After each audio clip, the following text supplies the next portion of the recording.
We are joined by Rondale Moore and his quarterback, Elijah Sindelar. Question for both of you, and Rondale, I can start with you, and Elijah, interested in your thoughts too. How does this program become more consistent? How do games like the Ohio State game become the norm for you rather than the exception? I think a way that, we've overcome some obstacles and, just the biggest thing for us is just learning to play together, following the system and just doing everything together, so when we get on the field, we all just play together, and it's almost like we're just playing in the backyard. So as far as us coming together and just learning how to make every game just feel like a usual for us is just doing all the small things during practice. Elijah? I think it's a mindset. I think it means a lot when we can come out and play regardless of who's against us.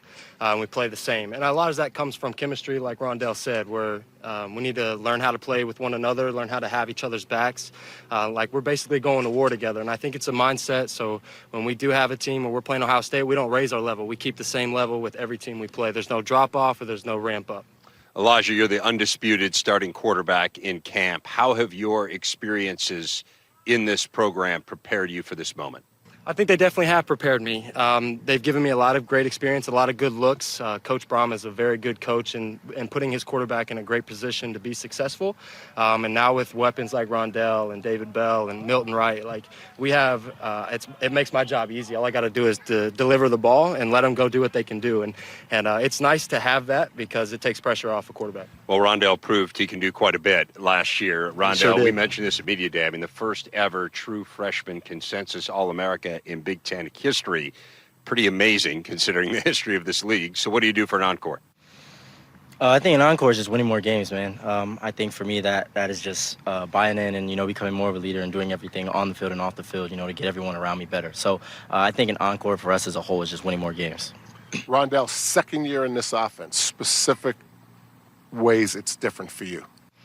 I don't think there's more of a difference. I think me knowing more and understanding coverages and everything like that, and just raising my IQ of the game just helps the coaches throw more at me. So just gives them more options to move me around in the offense. So I think that's the biggest part of it being my second year.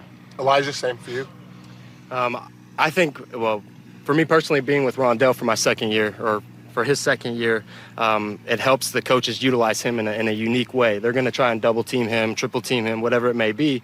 Our coaches are going to have a great scheme to get him open. And when he's not open, we're going to utilize David Bell, Milton Wright, and Jared Sparks, Ahmad Anderson. We're going to use those guys on the outside to relieve some of the pressure off Rondale. But it's going to be pretty cool. With being in this program for 3 years, it's almost coming as second nature now. I don't have to think very much. I can just go play football.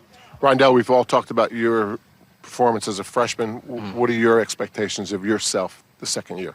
Just like I said, just becoming more of a vocal leader, going out there and doing what I can, to make everyone else around me better. I don't really set any expectations for myself, but as far as the team goes, I think it's time for us, to start trending upward and doing what we can to win more games.